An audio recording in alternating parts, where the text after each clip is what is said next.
Jason Longshore, what is your favorite coffee place in Atlanta? Man, you're asking the wrong person. I drink a lot of Red Bull, not coffee. So you're the Red Bull guy. I'm trying to do more coffee, to be honest. Usually, like cold brew stuff. I like cafe con leche, so I'll go in that direction. If I had to go have coffee somewhere in Atlanta, it's going to be Buena Gente over in Decatur, Cuban style. Their cafe con leche is very good. Okay. Dancing Goats is another one that's a good kind of chain-ish kind of thing, but not. Say that again. Dancing Goats, is that the one you were trying to think of? I actually think that is the one I'm thinking of. That's what I was thinking, possibly. I didn't know how chainy it was. I know they have a few in Seattle, and then they have like a couple here. Yeah, I didn't know they had any in Seattle. They've got the one over by Pont City Market. That's a good little location. I like that spot. And then a really good one over in Decatur as well. Yeah, okay, so it's Atlanta, Georgia, Olympia, and Tacoma, Washington, and St. Petersburg, Florida. So that might be the one. Okay. Yeah. That is the one. Well, there you go. Problem solved. There we go. Thank you. Tommy, when you back, when you're down here, Tommy, you gotta take notes, man. We'll get you to a nice coffee place. I managed a coffee shop all through college, so that's why I don't drink coffee anymore. I was a Monster guy for 3 years, but 1 month yesterday without a Monster. It's a very proud time for me. There you go. Nice. Good for you. There you go. Congrats. Thank you. Yeah, Jason, how's it going? Welcome back. Great to have you back. Always good to have you on. Thanks for having me back. Yeah, how things been going with you, I guess? Busy. I had the Georgia State High School playoffs last week. Feels like last year at this point. 8 games in 4 days, and then went to Fort Lauderdale, and we know how that went. And then did Georgia Storm and NPSL on Sunday. So it was a 10-game run from Tuesday through Sunday, and I'm almost recovered. There you go. You got a big week coming up. Sunday, Wednesday, Sunday, right? Man, it doesn't stop. It's Saturday this week, then Tuesday on Sunday, then Wednesday, then next week. I know we've got Saturday, and I can't remember when the Twos play next week. I think I've got that too. So it's always going nonstop. Yeah, nonstop. It's that time of year. It's every time of year, Tyler. What are you talking about? That's true. So I got a quick question for you, because we can talk about Atlanta, but we have the Open Cup right now. What happened last night that you were just like, anything that kind of stood out to you? Minnesota Philly was exceedingly drunk. Kai Wagner rescuing it in extra time in stoppage time. Sending it to extra time, rescuing it in extra time, sending it to penalties, and then not converting on his penalty. I mean, come on. Just awful. That game was crazy. So far today, not too much early on. Columbus is boat racing Loudoun United, which you would expect. I'm looking forward to Memphis and Birmingham. Me too. I mean, Memphis is 7 in a row without a loss, and obviously, I got to know Stephen Glass and his wife Carla really well during their time here in Atlanta. I've kept in touch with them, hoping for all the success in the world for Memphis and for Steven, because he deserves it. And I mean, we can go back to the Open Cup game here. They were up for it, and they had to fight, and it took a little bit of a fortunate penalty late. Philip Goodrum found the penalty that they were struggling to find the breakthrough. There wasn't a whole lot in it, but that's it, and that was the breakthrough, and that's the magic of the cup, right? That's why it's so fun. Sometimes it's fun. I think in this case, it's actually a good thing for Atlanta United, because with all these midweek games coming up and Yorgos not, all the way back yet, but it's looking good for this week so far. It's good to not have extra games. This season is just one with the compressed nature of the schedule. It's good to not have the extra games for this team. I think it'll serve them well in the long run. Yeah. We were talking with Taylor. Oh, sorry, Tyler. I was just saying we were talking with Taylor about the rosters just in general, right? And DPs and the future. And you see all these games getting added. You got the Summer Leagues Cup coming up. Do you see the rosters changing at some point in the next few years to give the teams better depth, because we've dealt with this crazy compressed schedule, a few summers ago, and the quality of the midweek games were just bad. And now you're just adding all these games in. Are you concerned about that? And do you think they'll change it sooner than later? Honestly, I'm not that worried about it this year. I think there is, you have more midweek league games right now than you're accustomed to, and you got to deal with that. But Leagues Cup, what it affects, like the actual Leagues Cup games, I think will be great. I think what it affects is like now, where there's more midweek games that are going to pile up. I do think rosters will change, but honestly, it's twofold. I mean, yeah, you can give more cap space and more senior roster spots and go sign guys, and you're going to be pulling from USL Championship. In some cases, you're going to be pulling from South American leagues. In some cases, European leagues, obviously. But the other side is it should be a push to develop your own players better. And that's the game changer to me. I mean, that's why Philly is able to do what they do. That's why teams that develop talent, it's what's going on here as well. I mean, from a shorter runway, you're really into the first generation of guys who have grown up in a professional environment.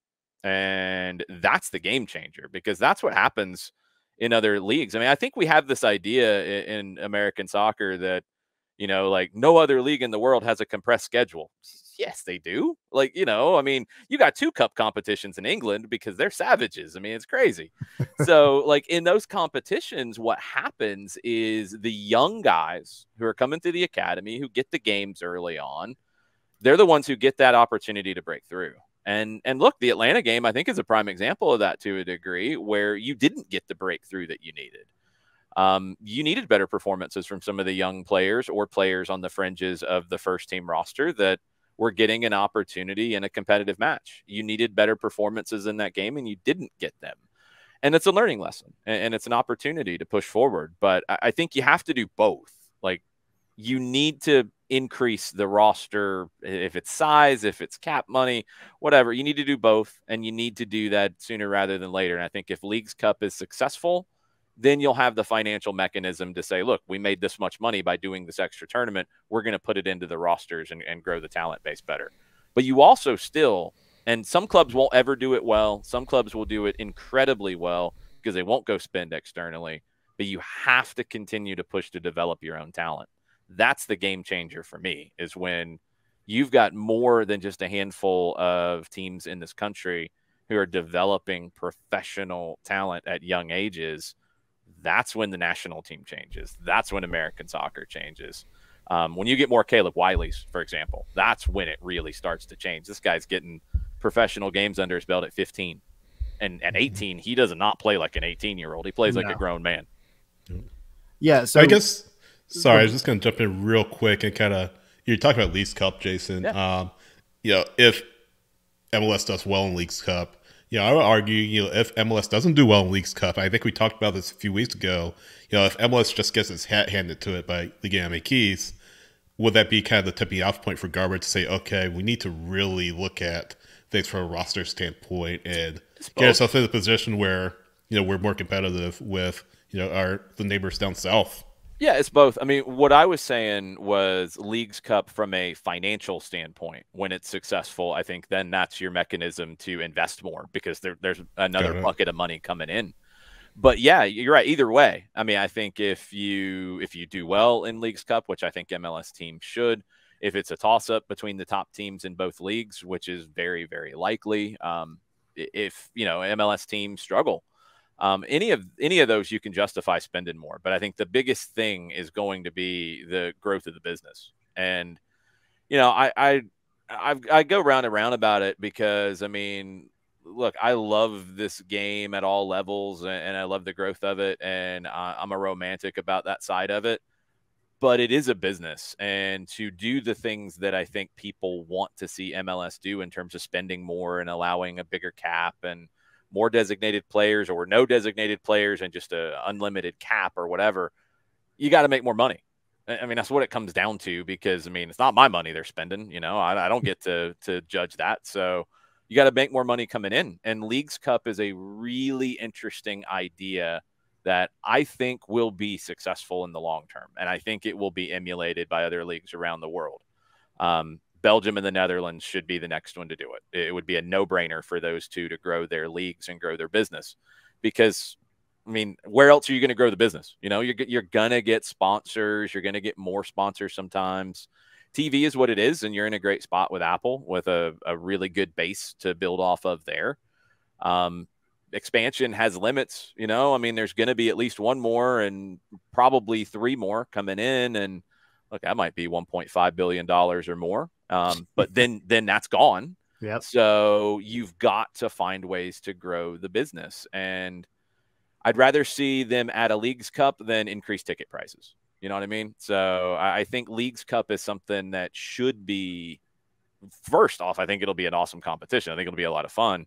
Second, it should be something that's celebrated, because if you want the league to grow, this is a prime way to do it, by creating a new bucket of revenue that can then be invested back into the league. Yeah, and to kind of piggyback on that, and going back to what you were talking about before, but the academies, the twos teams, Next Pro, how do you feel the league is sitting right now with some of the bigger, I guess, developmental clubs like Philly, Atlanta, Seattle, I guess Dallas probably included in that conversation for sure. You were playing in USL for a long time, relatively. Mm-hmm. Now you're dropping a Next Pro, dropping being maybe in quotes, but we were there the other day when Bocanegra talked about how the league impressed him, but it wasn't quite up to where he thought it would be. It's different. Yeah. What do you, I guess, what are your thoughts on how that's going to change the development in the next couple of years? In the long run, it's going to be better. In the short term, it's different. I don't think it's worse. I don't think it's a drop down. It's different. Yeah, I mean, I called all the twos games on ESPN Plus, and we're doing them now with soccer down here from a radio perspective. And what I love about Next Pro is it's a better level than I thought it would be, just straight out of the gate. It is a more diverse tactical league than USL Championship. I think USL Championship, you get a little more of teams playing similarly from place to place. And typically, which, look, is not all that abnormal for second divisions anywhere, pro rel or no pro rel, you're going to have players who aren't as technical. So tactically, you're going to have to be maybe a little more focused on pace and power and playing direct and size and strength and these kinds of things.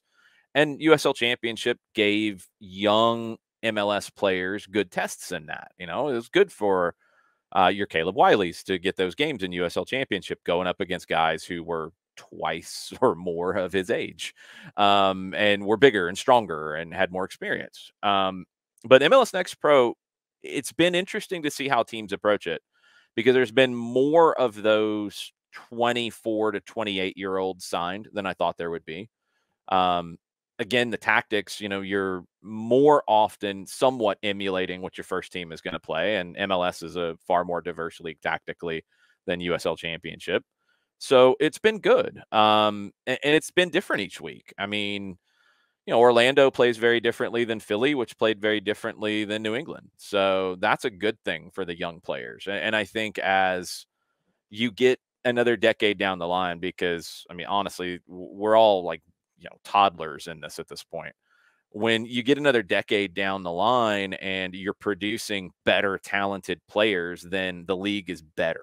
And when you get more 15 and 16-year-olds breaking through and not just playing or debuting, but starring, you know, things will change. And I think one of the biggest things, going back to roster rules and stuff with MLS, because we're all over the place tonight, this is great. I think one of the biggest things that I would love to see MLS, US Soccer, USL needs to be involved in this as well, because their academies are starting to develop talent in good ways. And they need to sit down with the NCAA and say, look, if these guys do not sign professional contracts, they need to be allowed to play in MLS. Right now, you can play in USL. Why? Where's the line? Like, that's a dumb line to draw. They're not going to sign a pro deal. They're an academy player. They're on an amateur contract. They want to keep their eligibility to potentially play in college. If they don't get a pro deal at 18, they should be allowed to be called up. And if you want to put the 4 call up / 2 game limitation on it, that's fine. I think that needs to expand, and I would expand it next year. I'd go more to like 6-3 or 8-4, to be honest, to allow those second teams to be true feeders. But the academy players who aren't on pro deals, you should be able to give them a nice test in an Open Cup game, in a midweek regular season game where you're a little banged up. That's what happens everywhere else in the world, and I think it would be a great addition. You just need to get the NCAA to make the separation from, okay, you can play in USL, which is second division, but you can't play in MLS. It should be, if you can play in one, you can play in both. And that's, I hope, changes. So to kind of add on to that, in terms of like letting the young guys play, how do you feel about, thankfully Atlanta's not dealing with it. We talked about it a little bit before you got on, but I mean, they're letting Caleb Wiley go to the World Cup, which they should, but you have teams that aren't. I mean, I understand the whys and all that, but ultimately, don't you think it? I mean, you answer this, but I personally think it's better. Let them have the opportunity. If you can't handle it for a week, for 2 weeks, for a month without, one of your U20s, then you probably got bigger problems. It depends. I mean, I think in a perfect world, yes. And I think I would always opt to letting them go. But, LA Galaxy, for example, let, I think, one player go and one player not, because they have an injury crisis in the back. So they needed to keep Jalen Neal. That's okay. Look, that happens sometimes. Injuries, I get. Yeah, and it's not an MLS thing either. And I think it's something that people have to understand. I think there's a certain subset of American soccer who, anytime they can point and yell at MLS, they take it. And this is not an MLS conversation. This is a soccer conversation. France, I think, had 28 call-ups denied for their U20s. And I mean, you're talking like second division teams who are fighting relegation said no. So like, it happens everywhere. Paxton Aronson wasn't allowed to come. And that's one. Look, I get it. He's factoring into their games. They've got some games coming up, some big games. I get it. In a perfect world, they would be able to go. In a perfect world, the tournament wouldn't be overlapping with important games. And that's something that I think FIFA needs to figure out on a long-term perspective. This year, from a calendar, it's a little different than it should be because of the World Cup being where it was and seasons running a little bit longer because of that. So maybe this is a little bit more of a one-time thing. But I would like to see in the long term, if you're going to still do 2-year U17, U20 World Cups, do it in the summer window, either at preferably at the beginning of the summer window, where you can get guys to come in. If you do it late, you're going to get teams that want guys to come into their preseason. And for young players, that's incredibly important. So if you do it early, like if you look at the calendar essentially, and you might have a couple cup finals that overlap, if you do it really about this time in general, I think most years it's not going to be as big of an issue. MLS will always be an outlier. There's other leagues as well, Brazil, Argentina. I mean, Javier Mascherano wasn't able to get everybody he wanted from Argentina either. So there's always going to be an issue somewhere, but in a perfect world, you allow them to go. But I'm never going to say that anybody who doesn't allow their players to go is wrong, because I think it's a team by team and a player by player basis. And it keeps USA Twitter away from Atlanta United posts. That's one of the most important things there. Yeah. I love how Atlanta United ended up somehow getting thrown under the bus on this with not letting guys go. And again, it's every player in every situation is different. There's not a blanket statement you can make, and not every competition is the same either. Like a World Cup is a different conversation than a continental qualifying tournament where you should get through, for example, stuff like that. For sure. Jason, we were talking about the form of the team, lately, and missing Giakoumakis, and it got us into a deeper conversation about missing Joseph Martinez. Joseph goes down in 2020, and you're just trying to bring in guys, trying to at least fill the void, right? And I don't know if it's fair to say that they haven't done well, because it seems like a lot of these players have come in, Kubo, Adam John, name them all, and the service hasn't been there for a lot of these players. Like, I've wanted to blame the players, and I thought about it, and like, they haven't always had the opportunity. They haven't gotten the ball. And Giakoumakis comes in, and he's like an immediate impact, right? And like we've seen Barry and we've seen Chol, and yes, they've gotten a few opportunities, but it seems like the striker disappears at times when it's not Joseph Martinez, where it's not Yakimakis. Is the style of the play change? Do they not have the confidence in him? Like I feel like Miguel Berry should be better than what he is right now, and it doesn't seem like he's getting enough touches on the field. Yeah, he's definitely not getting enough touches. That's for sure. He's very different than Yakimakis, and it hasn't changed, in my opinion, the way that I thought it would. I thought as he got kind of embedded more into the system, he would make more runs off the ball, especially those in behind to stretch a team. And Barry's the kind of number 9 who wants to drop and combine and help play through, which is a very useful tactic. He's got good feet. He's got good touch. But with this team, I think that hurts more than it helps. I think they need that space. And I talked about it. I felt like all last year where Joseph showed that he either, couldn't or wouldn't make those runs to stretch the team, that it folded in on itself. It was like an accordion that you squeeze in together, and there was nowhere to operate. Now, Thiago Almada's a wizard. He's going to go find spaces to operate in. But a lot of times, and I don't have a problem with him dropping, but I want him to find more dangerous spaces in the attacking half than have to drop to find any space to be able to get the team forward. So, you've got to get that part operating. I think Machop Chol is still a work in progress as a 9. I think he's figuring out those runs to make. And the big thing that you can't quantify here, I do think the service was okay. And I kind of thought back to that as well. I'll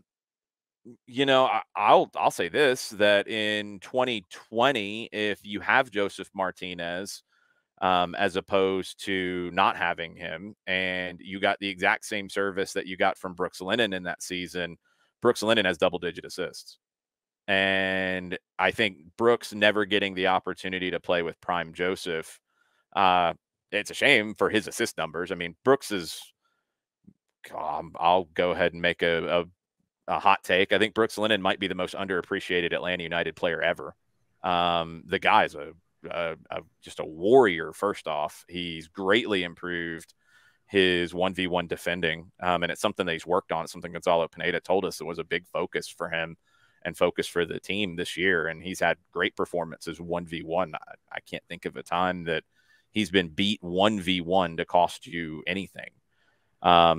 Service has been great for him, and that's what he's known for. I think the biggest thing that's hard to quantify, and you said about the team playing differently, and I think it's a subconscious thing, because there's an attitude, there's a presence, there is that side of it that you're never going to be able to quantify numbers.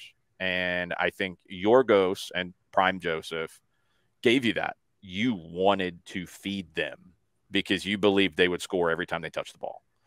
With other forwards, maybe not. Maybe you feel like you have to have the perfect ball in. Maybe you don't just put a cross in and let him go up and get it. Yorgos, you're putting a cross in his vicinity, and you trust that he's going to go make something happen out of it more often than not. With others, maybe you don't. Maybe then you hold it. Maybe you try to rework it to get that better shot. And look, Atlanta's done a good job in terms of getting quality shots this year. And that was a big criticism last year. And this is one you can quantify to a degree. XG has its limitations, but your XG per shot, Atlanta United's a top 5 team in Major League Soccer. They're not shooting as much, but they're taking better shots, which was a big conversation coming into this year. So it's this weird thing. And I honestly, the game in Fort Lauderdale, it really hit me. And I talked about it on Atlanta Soccer Tonight this week. It hit me with Andrew Gutman going forward, which is going to sound really strange. But Gutman has a presence on the field. And again, this isn't something you can quantify with numbers. Gutman will make things happen.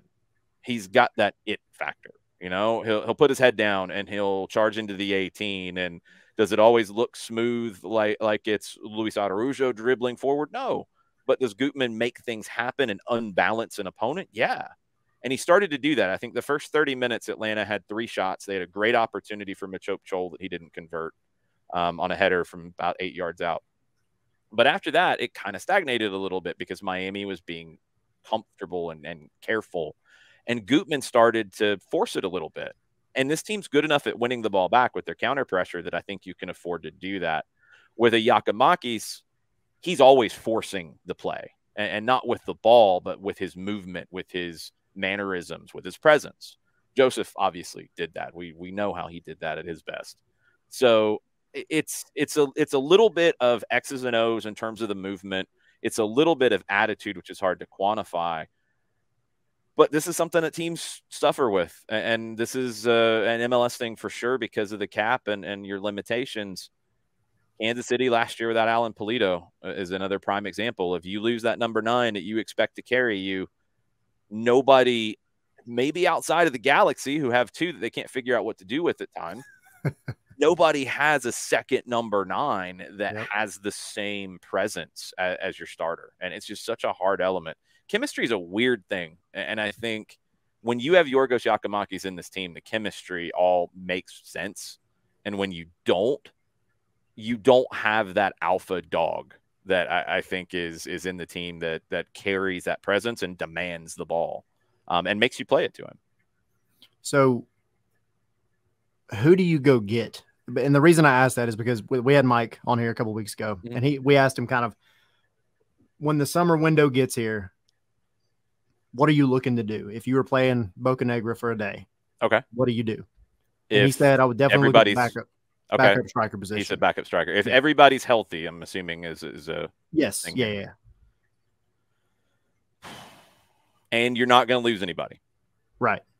Everybody stays. This roster hypothetically, stays together it's just as it is now. It would take away the injuries, but you need depth. I guess we're talking about depth specifically. The backup striker position, you've got Giakoumakis, barring the hamstring.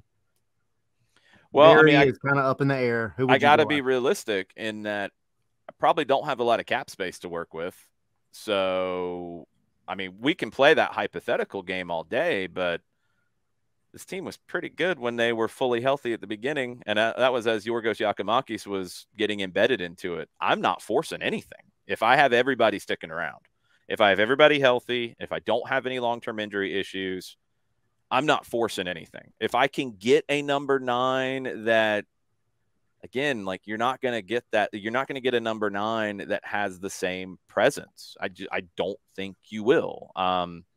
The only one, and it's interesting, he was on the roster last year. He has a presence for sure.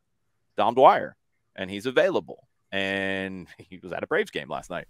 Yes, he was. If that's something that is lacking, then that's one way to solve it. And when you get into realistic additions, that's one. Because it appears, and this is from the MLS website we were looking at today on Stoppage Time, I think you've got a supplemental roster spot to work with. I think you can make that happen. And that's really about the only kind of move you're looking at is a supplemental roster spot. So, I think sometimes criticism of front offices in MLS is not done fairly because of the limitations of roster and cap and acquisitions and all these kinds of things. And I think Atlanta, as it was built to start the season, really good. And if everybody's healthy, I'm not forcing anything just to shake it up. And if, obviously the one is if you're going to lose Thiago, then you've got to figure out what happens there. But that's out of your hands to a degree. Right. If you were, frame it kind of the same way I did with Mike, but if you were Bocanegra, and we're talking about Dom Dwyer, if he could come back, if he wanted to come back, would there be any reason to not bring him back? Not that I'm aware of. No, not that I'm aware of. You then are going to have to think about, okay, that's going to cut into Chol's time developing. Do you see Chol as somebody who can turn into a kind of a utility attacking player who can play as a 9, play as a winger, maybe even plays a 10 a little bit? Because that's going to take time away from him.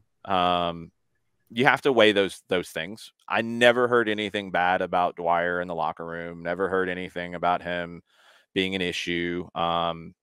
He's a big personality, but I think he blended into the team really well last year. I liked what he brought to the team. That personality and attitude, I think, was a good thing with that group last year. I think it might be an even better thing with the group now. You do have to weigh, okay, how old he is at this point and his injury history, and can you get another year out of him for the money that would require to put him on the roster? And that's one that I don't know his injury history in front of me and kind of how they felt about it last year, but I think it was okay. It's worth a shot. I don't have an issue with it. But I also don't think it is a dramatic need, again, because you're never going to get the number 9 that you want that is the direct replacement like for a Yorgos Giacomakis. So you have to accept that it's going to be different. I'd be fine with Dom Dwyer being that guy. So when you take a look at this team over the last 3 matches against Memphis, we talked about Memphis a little bit, against Nashville, when I don't want to say they got played off the pitch, but still Nashville. No, they did not get played off the pitch. Yeah. I will thoroughly disagree with that. Well, no, I'm not saying they did, but I will say Nashville, were the better team at that day, I think. Not played off the pitch. That's not what I'm saying. But yeah, and Miami, just 3 losses in a row. And again, I feel like you talked about it just a little bit earlier, but is it an attitudinal thing with this team? I mean, we talked about the roster, we talked about the players. I mean, Gutman, I agree with you, is just he had the strong presence against Miami. But we mentioned the service, and I feel like anytime this team tries to get service for their players up front, outside of Giacomakis, nothing happens. I mean, is it just an attitudinal thing, a motivational thing? I mean, what's going on? I mean, roster aside, what needs to happen for this team to play to a level that is acceptable and can get themselves, more points? I think it's a location thing as much as anything. They were on the road, and it's something that I mean, it's easy to dismiss, but I ran the numbers. They're right there. The Eastern Conference, there's only 16 road wins from every Eastern Conference team combined. That's it. The average points per game for Eastern Conference teams on the road is 0.89. Atlanta United's is 0.83. Can they be better? Yeah, you win that game in Toronto, then we're having a very different conversation, I think, about the road form. But you're not expected to win games on the road in this league. There's very few teams who are doing it. It's early, and this year, for some reason, it feels like it's even more exaggerated with home and away. And again, we're about a third of the way through the season. We'll see how it shakes out as the whole year goes on. But that's a factor in it. The Memphis game, I pushed to the side to a degree because it's the Cup. We saw craziness in it last night. Nobody saw Pittsburgh going to New England and beating the Revolution, who are having one of the best starts to an MLS season since 2005. And they got beat at home by Pittsburgh. Good for Robbie Mertz, by the way. Good for Bob Lilly, too. Bob Lilly might be a little crazy. He might still be yelling at people in Foxborough as we speak, but he's a very, very good manager. Cup's the Cup. It's a little different when you rotate like Atlanta, I think, had to in that game to a degree. Guys have to step up. And some players who are fighting for playing time didn't make a big enough case that they need more playing time out of the Memphis game. Nashville, you can't fall behind Nashville, number one. You want to get into that game, you can't fall behind them because they are too good defensively and too comfortable defensively. That's how they play. It's based off getting the first goal, whether it's a set piece, whether it's a long throw, whether it's a counter, and then playing even more on the counter. They are a better team with a lead than they are at 0-0. And when they get that goal off the set piece, it's going to be a tough day. Hani Mukhtar in transition is on another planet. You can't fall behind. You did. You had an opportunity at the top of the 18 with Gutman actually charging in that at 2-1. You get a goal there, it's 2-2, and instead it goes the other way. They get the third one. I think that game was far more even, and the numbers bear that out. You do have to remember game state, and I think the Miami game's a prime example of game state, where Miami didn't have to push very much after they got their 2 goals on 2 shots in the second half, and Atlanta did, and they created a ton of chances. I mean, the key pass numbers are huge. Araujo created 5 chances off the bench late. but you were also chasing the game, and Miami was sitting deeper and allowing some of those chances to maybe be created under a little bit less pressure to defend from a deeper spot. So numbers are numbers, and you got to take them with a grain of salt. But I think more than anything, this team's got to get back home and win the games at home that they're expected to win. And that's what you have in these next two. And if you don't, then I think some of the conversations can be had. If you get 4 points out of these, okay, that's enough, but not good enough. You want more. Kind of back to that Toronto game where a point is good enough, but you wanted more, and you should have gotten more because it was right there in your back pocket, and you allowed it to fall out of your pocket. So you got to get home, and you got to win these games at home. And you got to get Yorgos healthy. I mean, look, I talked about it on stoppage time today. I don't subscribe to plus minus very much when it comes to stats in soccer. But, man, it's pretty dramatic when you look at it with Yorgos and you look at what the team has produced and how the team is defended with Yorgos. I mean, they've only conceded 2 goals with him on the pitch. And a lot of that's because of that press that he leads. He's relentless. You got to get him back in this team. And when he is in this team, are there any complaints about the way that they've played? I don't think there are. Nope. If there are, I think it's nitpicking. I think when he's in the team, this team looks like an MLS Cup contender. When he's not, they don't. And I think you could probably say that for a lot of teams in this league if you're missing your top goal scorer. Yeah, and we've talked about, like, if you're playing FIFA and you turn injuries off, nobody could get hurt. This team could win MLS Cup easy. Yeah. Right? Yeah. I mean, you would. It's one of the best rosters out there, and it's just once you find adversity here, it's just that's where it seems to be hard to watch at times. And yeah, it can be. Yeah, absolutely. And that's a hope, like, is that they can be healthy at the right time. And that's with any playoffs. If you're in the NFL, the NHL, like, you got to be healthy at the right time to win a championship. At the right time too. There's an element of that as well. You know, Houston used to be the kings of that. Dominic Kinnear, I don't think he cared about the supporter shield, the regular season, whatever. First half of the season was whatever it was. And then they would gear up starting in the summer. And they would peak going into the last weeks of the regular season and in the playoff run. They were elite at that.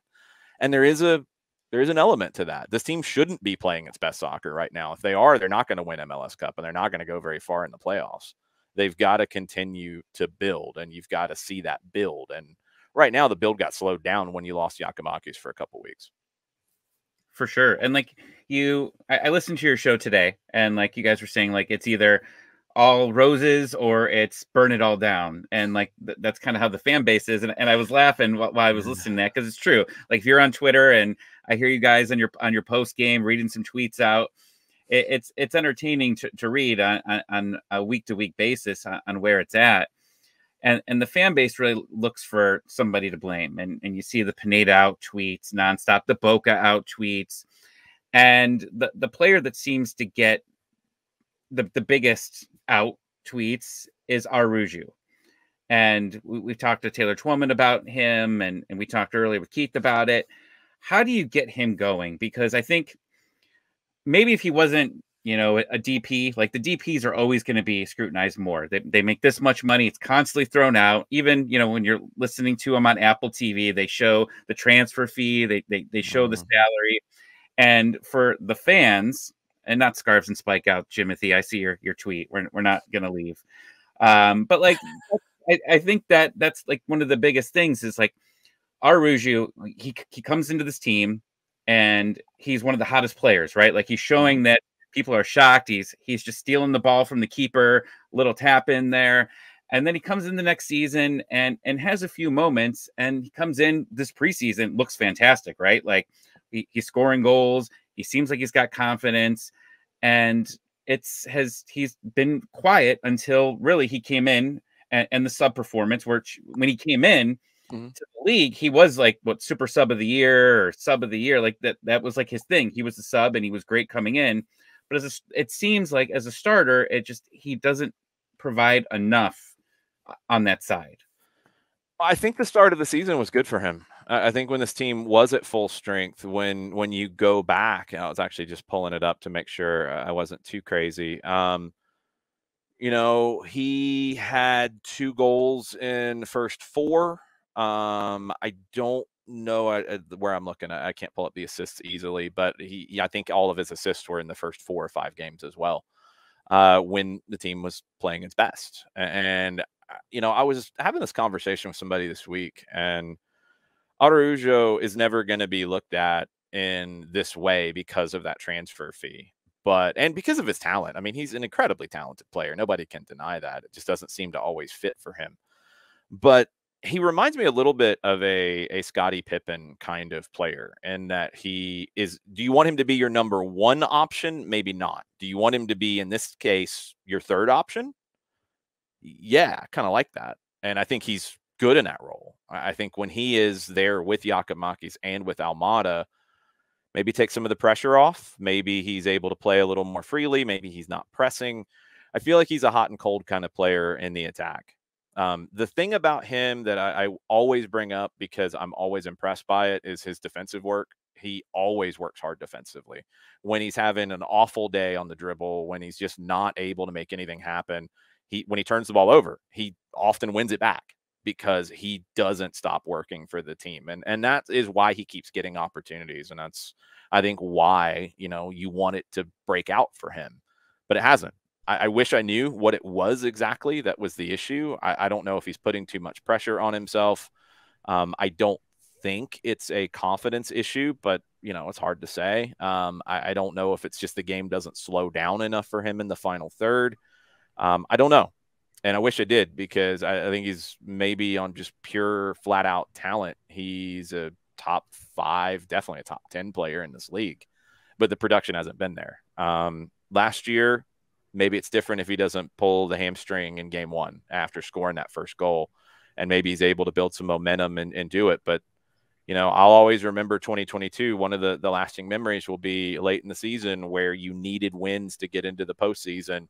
It felt like every game Luis Araujo had a big opportunity to score early in the first 15, 20 minutes, and 4 or 5 weeks in a row, either saved or shot wasn't on target. And, some of these were good saves too. I mean, that's the thing. That's what'll also drive you nuts. It's not hitting the back of the net.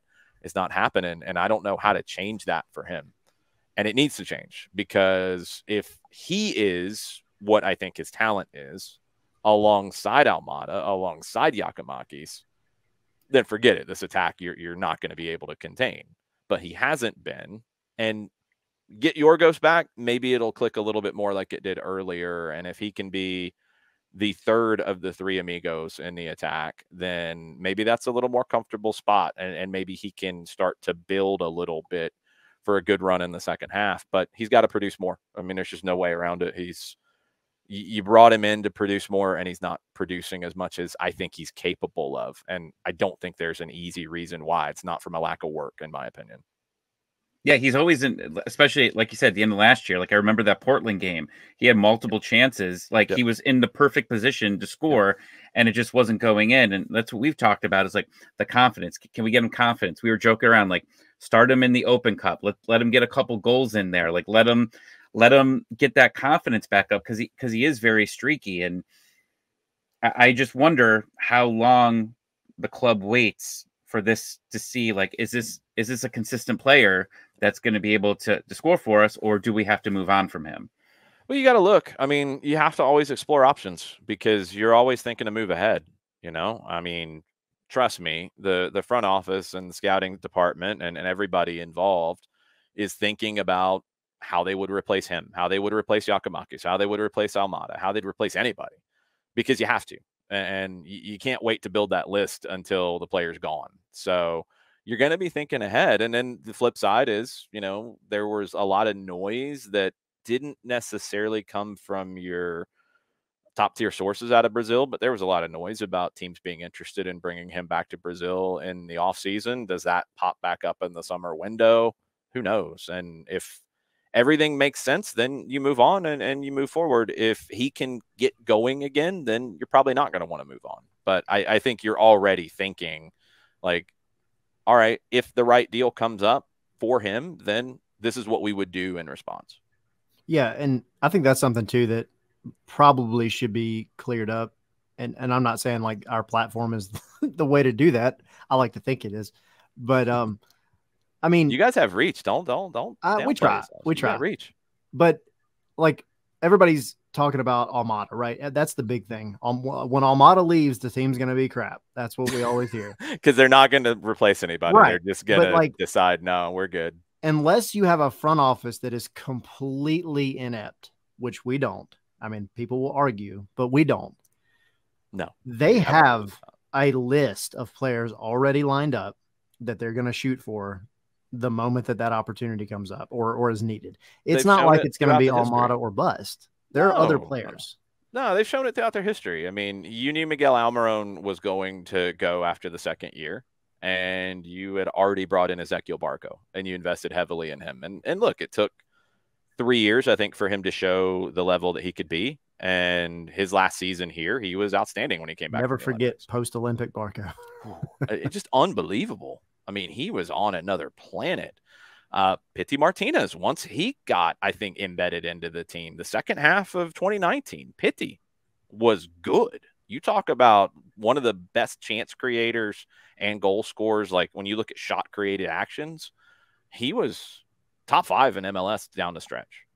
He was huge. And I'll always remember that last goal in an empty Mercedes-Benz Stadium, that last game for him against Nashville, where, I mean, he scores 2 golazos now. It was a great goal, great game. You're always looking ahead.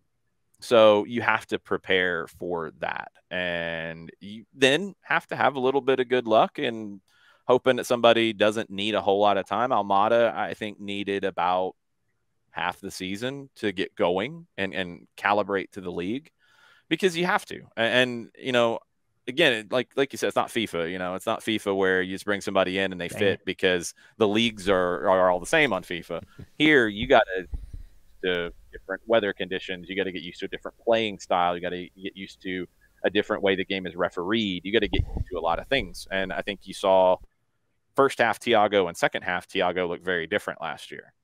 And I think you would expect that for anybody coming in. You want them to be able to produce a little bit when they first come in, but it's hard to be as good as you can be straight out of the gate when you've never played in this league. So that's any league. It's not because MLS is the best league in the world. It's definitely not the worst league in the world. And it's not easy to walk into and understand how it plays. You're not going to, as good as Thiago Almada is, and he might be the most talented player to ever wear an Atlanta United kit ever, all time, way after we're gone. He might be that guy. He didn't light the league on fire when he walked in the door. He was good, but he didn't light the league on fire, and he might be the most talented player that we ever have. Yeah. So I want to, because Sydney's got something for you too, but I just wanted to get your opinion because I've been harping on it for weeks. Going back to Araujo, do you stick him on the left for a while and let him be more of a playmaker with that left foot? Put Etienne on the right. I mean, you got Caleb going out now for a month, roughly. You're gonna have to maybe change some things up there anyway. Do you force that left foot to be more of a playmaker foot than a Golasso foot? Because we have seen that is not quite working right now. I don't.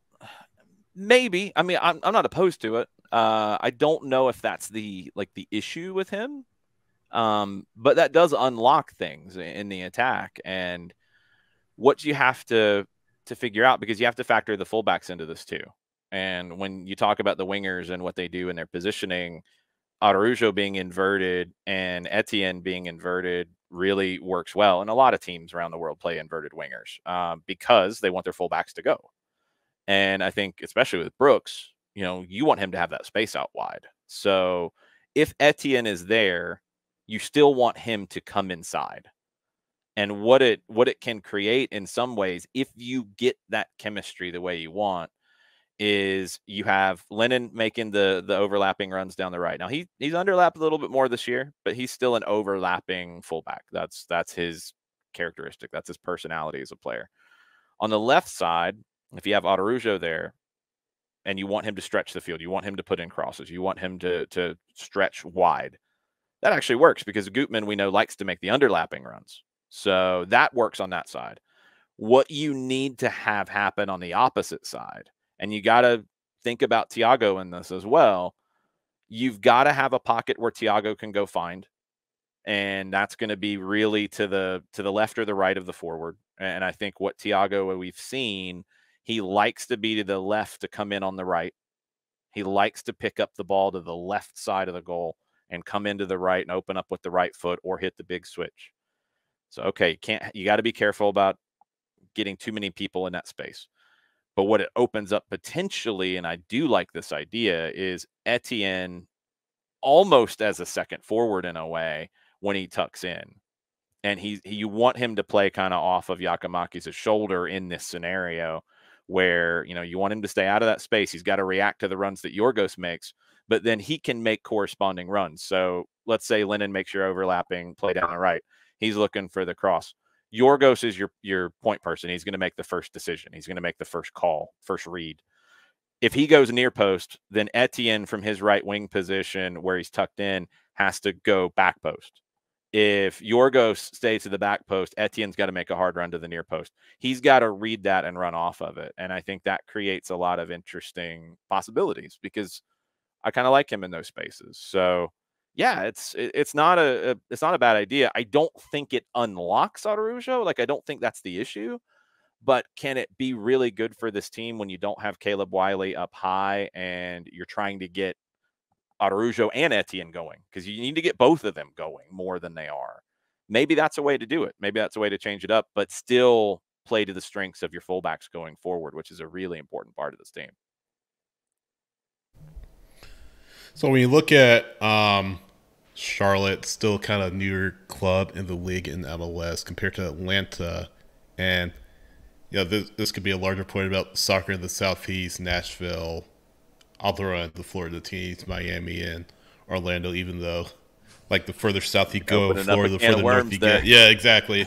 Exactly. And we talked about it, Orlando kind of felt a little, some people felt, it's a little manufactured. But when you look at Nashville, I mean, there are a number of Atlanta fans in Nashville. I was there among them.